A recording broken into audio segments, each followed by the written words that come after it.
Well, good morning to you, and thank you for being here. We are continuing in our study in the overview, the books of the overview of the Old Testament. We're making our way to the book of Numbers. Numbers. So join me, if you would, in considering this book. This is the fourth book of the Pentateuch, and let me go ahead and get started from our handout here, if you have that. Let me just kind of back up for a second as we're getting started here, because I know my mind is in 1,000 different places right now. Let me back up and just kind of say, as we're studying the books of the Pentateuch, which is the first 5 books of the Bible, the law we sometimes call it, or the books of Moses, we already are seeing a literary theme that, or I should say literary form, that I haven't said yet. So let me just go ahead and say that. What you're going to find as we work our way through the Bible is that the way that the Hebrew mind worked is that the center of the literary production, whatever it was, the center of that was the point of the story.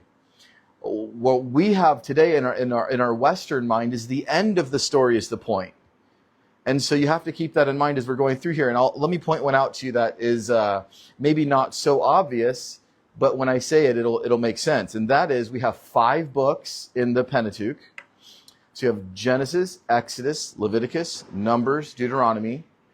Now the center book of that is Leviticus, which is seemingly a throwaway book for a lot of Christians, right? It's kind of boring. There's long rituals, but it is the literary center of the Pentateuch. So we know that's Moses' point of it.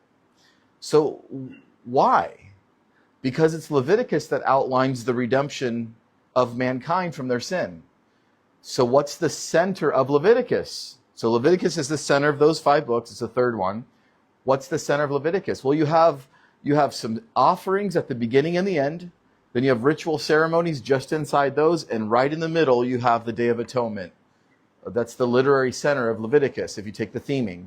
So Leviticus 16 is the outline of the Day of Atonement, which is the center part of the literary feature. So we're working our way from God's creative, redemptive acts all the way to his actual point of explaining how he's redeeming mankind. Then we'll work our way back down the mountain on the other side of that, what we call chiastic structure, if you remember the name of that. Okay, so that's a little bit of academic information, but it's interesting as we work our way through to see. It's good for us to be reminded how to see the point of these, and I'll point those out as we go. We are in the book of Numbers, and that's our overview this morning. I'm reading from your handout. I normally don't say the name of the Greek word unless I think it would be a help to you, and I think this one will be. The Numbers is from the Greek word arithmoi. Arithmoi. So that sounds familiar, doesn't it? You hear the word arithmetic in there. And that's where we get our word numbers. So that's what the Greek said. Now remember, the original Hebrew scriptures, they did not use the name Numbers. They got their name from the first phrase of each book. So they would have named them different in the Hebrew Bible. And they're both, the name Numbers is good because it's all about numbering. It's all about numbers. And we're going to see a lot of numbers in this book. Now the Hebrew name for this book is actually entitled In the Wilderness, or Wilderness, Wandering, something like that. And that's found in the first phrase of the book as well. So theirs they took from the first word or first phrase. But this is called Numbers, and it's from the Greek Septuagint, that LXX, that we've talked about already so many times. It's book number 4 of 39. There's 36 chapters, and this is, again, found in that first section. I kind of like that section found. I think of section found as like the you are here. Sarah and I were hiking just a small trail in Greenville, Tennessee, this past week. And there was a picture at the base of it, of this trail. It was just about 1.5 miles, but it kind of went up into really thick woods, and there was actually several trails to get to the same place. So you kind of got up there and went, oh, should we go that way or that way? And I looked at the map, and I was like, that's simple enough. Okay, well, we kind of stay to the left here, and if we mess up, it's just a shortcut to that part, and okay, we got this. And boy, I tell you, about 30 minutes in, I'm going, oh man, I wish I'd taken a picture of that map. That would have been helpful, because I couldn't remember, because there was an overlook I wanted to see, and I couldn't remember where that jutted out. And And I'll tell you, I was like, I'm pretty sure we're generally okay. I could hear, it's kind of in the city, so I could hear where the cars were. I'm like, okay, that's over there. We're okay. But I'll tell you, we were going, and I second guessed if we should be going this way or that way. And there was this big, glorious, beautiful map again. It was another one of those that was at the base, and it said these glorious words, "You are here." Oh, and I got my phone out, and I said, I should have done that at the bottom. I took a picture of it. Okay, now I know where we are. I think of that when we're going through and doing these book overviews. A lot of the time, I realize that when you're in church, or you hear a Bible teaching, or maybe you do your own devotions at home, and you're like, where am I at in the story? And I think these overviews are a really good "you are here" moment to have a reference of where you are. So this is found in that first section, "You are here." It's the fourth book of the Pentateuch. What's going on here? Here's the general theme of this book. Well, the main theme of the book of Numbers is God's faithfulness to his covenant with Israel, despite their repeated rebellion and disobedience. We see this theme over and over again in this book. It highlights the consequences of sin and the importance of faith and obedience. While also it showcases God's mercy and continued provision for his people. It also, and this is really important as far as the story goes, it chronicles the Israelites' journey from Mount Sinai to the plains of Moab, emphasizing their preparation to enter the promised land. So here's the overall idea you have in this book. Remember, we left off in the book of Exodus with the instructions for the tabernacle. We're at the base of Mount Sinai receiving instructions from God. But as we get to Leviticus, remember, Leviticus doesn't advance our narrative at all, or it doesn't advance our chronology at all. That's why we just have 1 year for Leviticus, 1445 BC. Because there's no stories happening, it's all instructional. It may have been over, a period of a week or so. But here the story then continues from the base of Mount Sinai, and we're going to wander here. It took them about a year to get there, about a year at the base of Mount Sinai, and about 38 or so years wandering in a wilderness. Now, why did they do that? That's an interesting thing. This is a trip that should have only taken about 10 days. You want to talk about being frustrated on a trip. Sarah and I were traveling back from Tennessee yesterday here. My GPS said about 9 hours and 42 minutes. And I said, well, then we'll stop, we're not going to kill ourselves. We'll stop for lunch, and, we're sure we'll have to use the restroom and get something to drink. So, add an hour and a half to that, and maybe 2 hours. And okay. Well, it ended up taking us much longer because it was really bad weather. And I told Sarah along the way, I said, I'm so glad that I've learned in my life to take a breath. It's okay. I'm not trying to break any records. Just get home safe. And you guys have been proud of me. I actually pulled off the road at a rest stop when it was really, really bad rain. And just said, we're going to stay here for half an hour. I mean, the trash in the trash cans were elevating and being pulled up by the wind. And then that's how bad I was sitting there going, I'm glad we're not on the road right now. It was really bad. But it took us much longer to get home. It was raining almost the whole time. And I was very happy to be home. Our trip was only extended by maybe 3 or 4 hours doing that, or whatever it was. Can you imagine somebody saying, okay, it's going to take 10 days to get there. 38 years later, you're not there. That's frustrating. Okay, that's much longer than they said. Why is that? Well, it's because of unbelief. It's also, let's go ahead and go to another literary reason to see our characters. Moses is the symbol of the law. We see in Matthew chapter 17, we call it the Mount of Transfiguration. When Peter, James, and John are going up to the mount, Jesus is there, and remember, appears Moses and Elijah. And Moses represents the law, Elijah represents the prophets. And remember, Peter's so excited, and the Lord starts speaking, and he says, Moses disappears, Elijah disappears, and he says, this is my son, hear him. As if to say, I'm done with the law, I'm done with the prophets, this is the new way that I'm communicating to you. So Moses is the symbol of the law.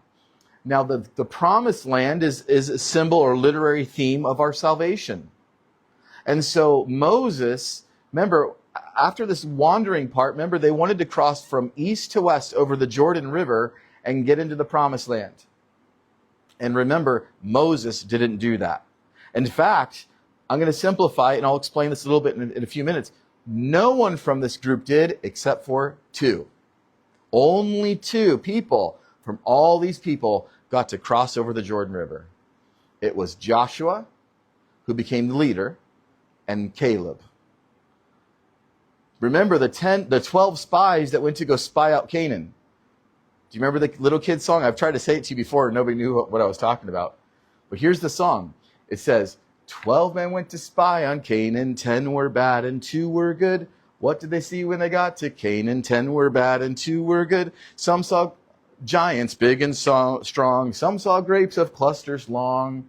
Some saw God was in it all. 10 were bad and 2 were good. Anybody remember that one? Nobody? Me and Drew. Okay, he's like, I learned it from you, Dad. So there was 12 guys that went, one from each tribe. This is in Numbers. And 10 of those had no faith. They actually came back and said, we can't do this. Have you seen these guys? We're like grasshoppers in their sight. And there's no way we can take this. 10 tribes said that. 2 said, we can't miss. This is the land of good and plenty. I mean, this land is flowing with milk and honey. This is what God has given us. He's delivered them into our hands. That was Joshua and Caleb. 2 tribes said, we got this. 10 said, not a chance. Who went in? Joshua and Caleb. Full of faith. But Moses represents the law. The law cannot bring you into salvation. So Moses doesn't cross the Jordan River. But it's Jesus, which is the Greek name of Yeshua, which is the name Joshua. So literally, who went to go see the land and who saw that it was good? Jesus and Caleb. Joshua, same name. So of course it's going to be the law that fails before they cross the Jordan. The law can't bring you into salvation. It's Jesus that brings you into the promised land. So all of these themes we see over and over again. The time period of the book of Numbers is starting where Leviticus left off, 1445, and it goes for till about 1407 BC. We say the number 40, but really they wander for about 38 years or so. Now, I want to spend the rest of our time really in this section, the scarlet thread following the story of Jesus. If you would, turn to Numbers chapter 21. Numbers 21. I don't know how much time we'll have to look at these wonderful stories. I was listening to somebody teach on this recently, and they made mention of the fact that probably you've never heard anybody ever say, oh, my favorite book in the Bible? Oh, it's Numbers. Primarily because it's dealing with a listing of numbers. and I understand that. We've probably never heard anybody say that, but this is a very significant book. One of the stories we see in this is the bronze serpent story in Numbers 21. Let's turn there for just a moment, if we can. Just look down at verse 4. I don't have it on the screen for you, but follow if you would. Verse 4. Then they journeyed from Mount Hor all the way to the Red Sea to go around the land of Edom. And the soul of the people became very discouraged on the way. And the people spoke against God, against Moses. Why have you brought us out of Egypt to die in the wilderness? For there's no food and no water, and our souls loathe this worthless bread. So the Lord sent fiery serpents among the people. They bit the people, and many of the people of Israel died. Therefore the people came to Moses and said, we have sinned. For we have spoken against the Lord and against you. Pray to the Lord that he takes away the serpents from us. So Moses interceded or prayed for the people. Verse 8. Then the Lord said to Moses, make a fiery serpent, set it on a pole, and it shall be that everyone who is bitten, when he looks at it, shall live. So Moses made a bronze serpent and put it on a pole, and it was, if the serpent had bitten anyone, he looked at the bronze serpent, he lived. Now, what do we make of this interesting story? So we have this bronze pole, this bronze serpent on a pole. Now, this is the symbol of Christ on the cross for us. I'm just going to tell you it because we don't have too much time to develop it, although I wish we did. This is the picture of Christ on the cross. You say, why would a snake be the symbol of Jesus? Shouldn't it be a lamb? Because remember, the New Testament teaches that Jesus became sin for us. The serpent is, in the Genesis 3:15, is the symbol of Satan. And the symbol of sin incarnate is snake. And so we see that theming all the way through, where we see even to the point where we see this scaled dragon in Revelation 12, tying it in with the serpent in Genesis 3:15. We even see symbolism of this as we work our way through and we get into the books of Samuel. We see that when Goliath is taunting Israel, by the way, he taunts Israel for 40 days, and all of Israel is scared of Goliath, that one, this type of Christ, David, says, you can't miss, look how big he is. He's not going to mock the living God while I'm here. But there's a very interesting and odd description of Goliath that sometimes we overlook. In our Bible, we'll sometimes translate it something like his armor is of overlaid appearance. And the wording in the Hebrew is, it is made of scales. Scales. He literally has a serpentine look to him. And Goliath in that is another symbol of what we see of the serpent in the wilderness. So here we see a picture of sin being nailed to the cross. Now, that serpent was the very thing that caused them pain. And it was the bite of the serpent, that fiery venom that went into their veins, and their blood coagulated, and they were killed. So that object of their faith was the very thing that brought them death. But he said, if you look upon the serpent on the pole, you'll be made well. And so Jesus became the very thing that brings death. He became sin for us. He bore our sin in his body. And so if we look to him with faith, then we'll be made well. Now, can you imagine what they must have thought? Okay, let's have this in mind. All these people are dying. Moses says, I'll be right back. He's like a blacksmith out there trying to figure this out, you know. Moses then brings us, he's okay, look on this pole, look on this serpent. If you look on it with faith, you'll be made well. Can you imagine as the folklore in Israel goes? You want to talk about venerating something. This is the pole that Moses made that healed folks that were riddled with sin. The generation to come might take that and champion holding that. This is what saved us. And they would venerate this object. Turn, if you would, in your Bibles. Let me show you the end of this thing in 2 Kings chapter 18. This object became, to show you the short-lived faith of the Israelites. That generation certainly understood the typology that they were looking and having faith to God. But as the generations to come, they would venerate this object and begin to worship it. And they would pull it out and they would begin to sacrifice to it and worship this object that Moses made in obedience to the Lord. But we see the end result here in 2 Kings chapter 18. This is when Hezekiah is reigning in Judah. Look at the result of this thing all the way down in verse number 4. It's speaking of Hezekiah. He, that is Hezekiah, removed the high places, and look what he did. He broke the sacred pillars, cut down the wooden images, and broke in pieces the bronze serpent that Moses had made. Hezekiah said, you guys are worshiping the image and not the creator.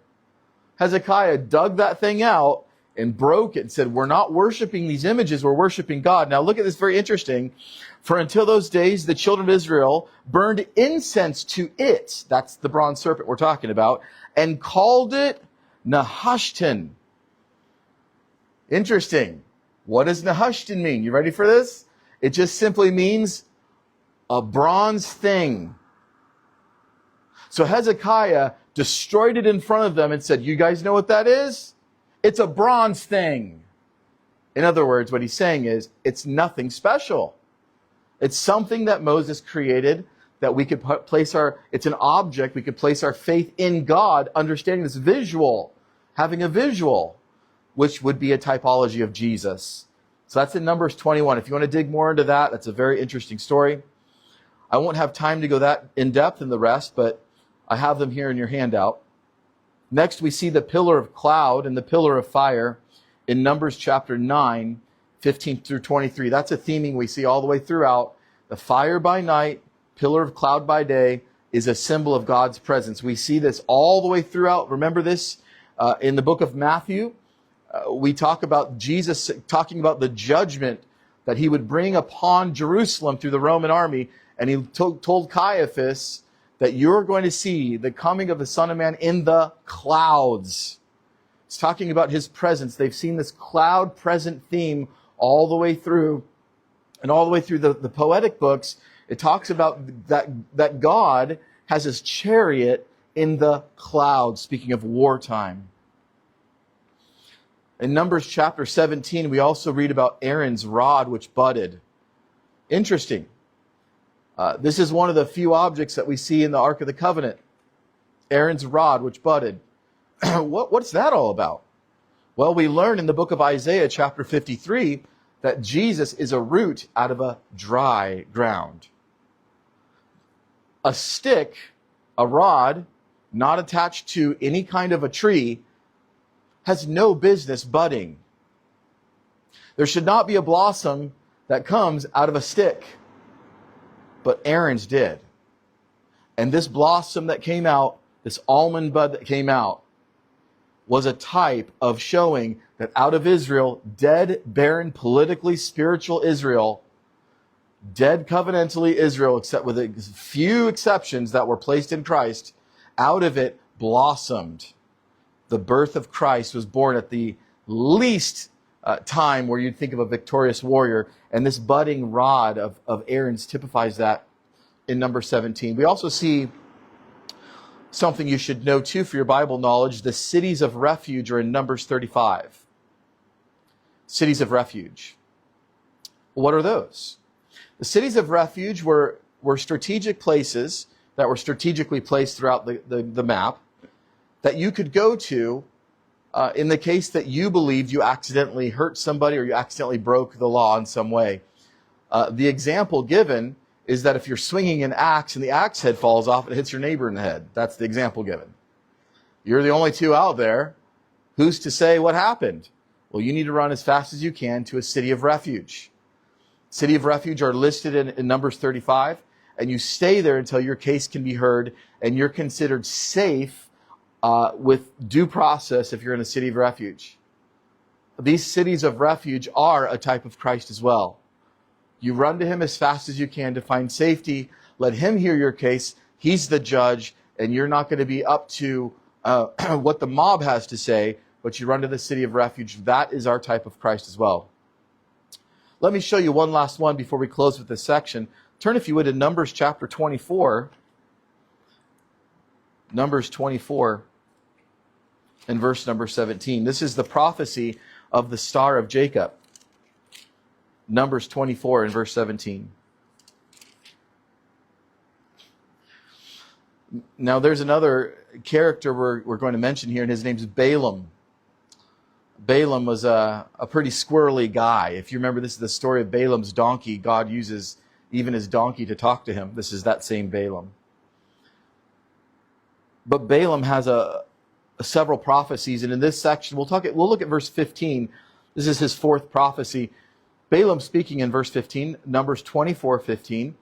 So he took up his oracle and said, the utterance of Balaam, the son of Beor, the utterance of the man whose eyes are opened, the utterance of him who hears the words of God and has knowledge of the Most High. Verse 17. Who sees the vision of the Almighty, who falls down with eyes wide open. Verse 17. I see him, but not now. I behold him, but not near. A star shall come out of Jacob. A scepter shall rise out of Israel. Batter the brow of Moab, and destroy all the sons of tumult. Let me keep reading actually 18 and 19. And Edom shall be a possession, Seir also, his enemies shall be a possession, while Israel does valiantly. Out of Jacob one shall have dominion and destroy the remains of the city. This incredible prophecy here is a very far view away, seeing one rising up from Israel, specifically from Judah, who will have the scepter in his hands. It sort of sounds like the Genesis 49 prophecy of Jacob to Judah himself. And so here we see Balaam having an incredible prophecy of we call it the star of Jacob. All right, let's move on. Significant characters. Of course, you still have Moses. We're still dealing with Moses, Aaron, and their sister Miriam. Interesting stories about Miriam in Numbers we don't have time to go over. Of course, Joshua and Caleb, we've already mentioned them.